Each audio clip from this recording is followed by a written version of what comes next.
Assalamualaikum warahmatullahi wabarakatuh. Perkenalkan, nama saya Ahmad Rasa Kamil dengan NIM 25040200061. Di sini saya akan memenuhi tugas proyek saya yang berisikan tentang metode penarikan kesimpulan dan metode pembuktian. Selanjutnya, yang pertama yaitu ada penarikan kesimpulan.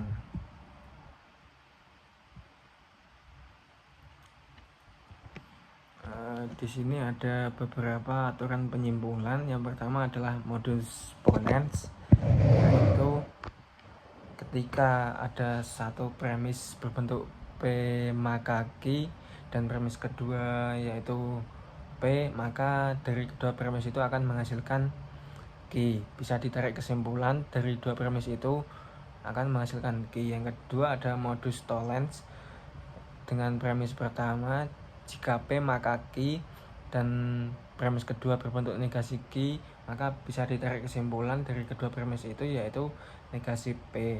Yang tiga adalah silogisme, jika premis pertama P maka Q dan premis kedua Q maka R, maka bisa ditarik kesimpulan P maka R.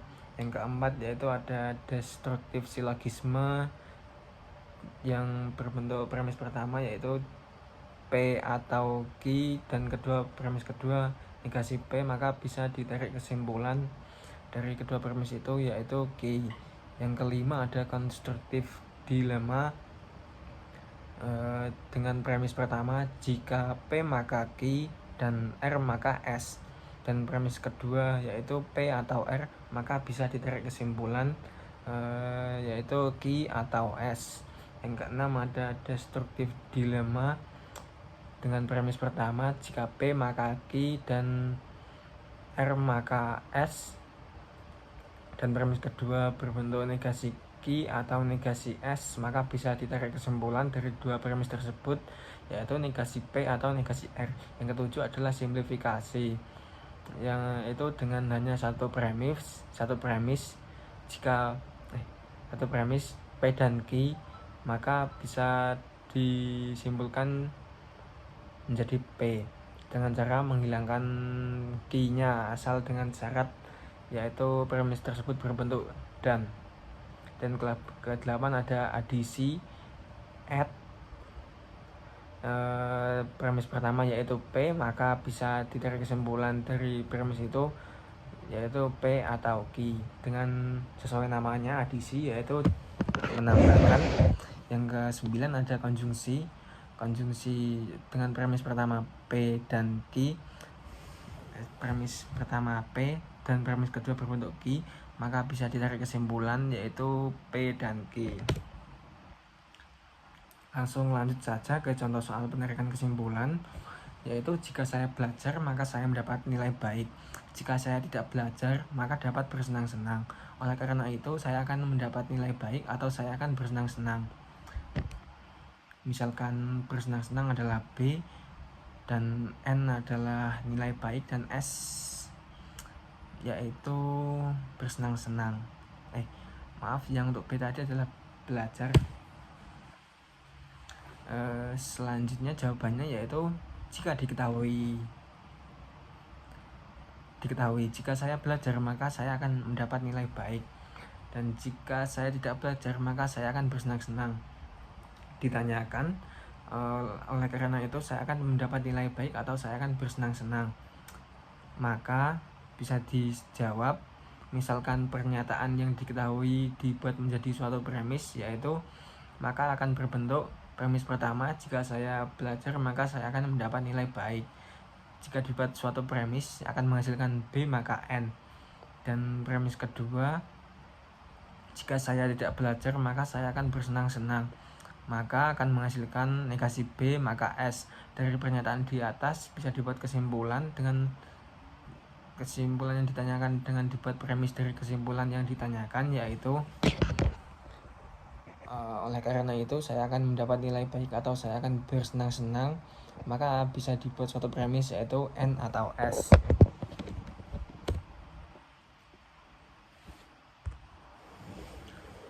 Maka dari ketiga premis itu bisa dibuat, yaitu jika yang pertama jika B maka N, dan premis kedua negasi B maka S, maka buktikanlah dari kedua premis itu akan menghasilkan N atau S.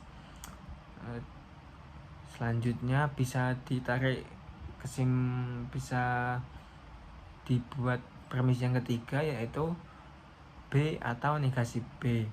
Misalkan suatu pernyataan itu bernilai benar karena B atau negasi B tautologi, karena akan selalu bernilai benar jika ditambahkan maka tidak apa-apa. Yang premis keempat yaitu mengkonjungsikan premis 1 dan premis kedua, maka akan menghasilkan suatu premis jika B maka N dan negasi B maka S.